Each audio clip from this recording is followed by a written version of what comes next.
السلام علیکم گائز، آج کا جو ہمارا ٹاپک ہے وہ ہے سوڈان پہ۔ سوڈان مالو مال کنٹریز ہے، لیکن ان کے کرپٹ حکمرانوں نے اس کو تباہ کر کے رکھ دیا ہے۔ سوڈان میں 1998 میں ایک صدر آتا ہے، عبداللہ فتح برہان، جو آ کے حکومت کرتا ہے۔ کافی عرصہ حکومت چلنے کے باوجود بھی سوڈان کا برا حال رہتا ہے۔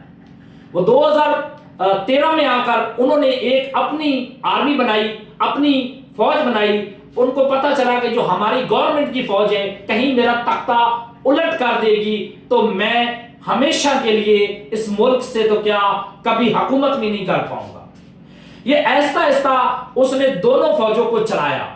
سن 2021 میں آ کر عبداللہ فتح کے دوران عبداللہ فتح جو وہاں کے موجودہ صدر تھے ان کے خلاف احتجاج رکھ دیا۔ اس دوران سوڈان کے اندر ایک شدید لڑائی شروع ہو گئی۔ عبداللہ برہان اور جنرل حمدان کے دوران ان کی دونوں کی شدت لڑائی ہے۔ جو RSF ایک تنظیم بنائی گئی ہے وہ محمد بن برہان کی ہے، اور دوسری ASF جو فوج ہے وہاں کی موجود وہ ہے۔ یہ آپس میں لڑ رہے ہیں، بیچ میں بے گناہ لوگ مارے جا رہے ہیں۔ وہاں ایک جبلے پتھر کا نام ہے، پہاڑی علاقہ ہے، یہ پتھریلا علاقہ ہے۔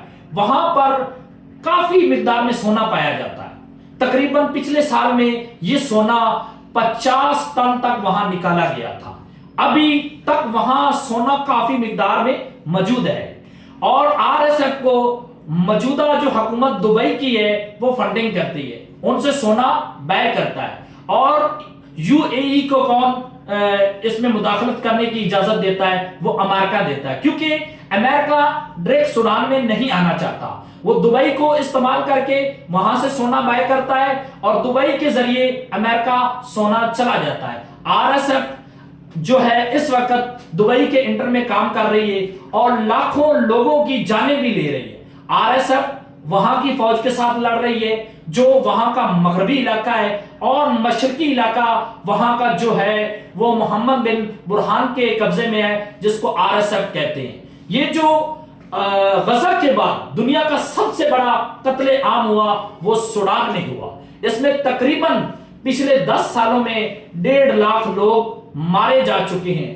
ابھی 4 سے 5 دنوں میں تقریباً میکسیمم 2000 لوگ مارے جا چکے ہیں۔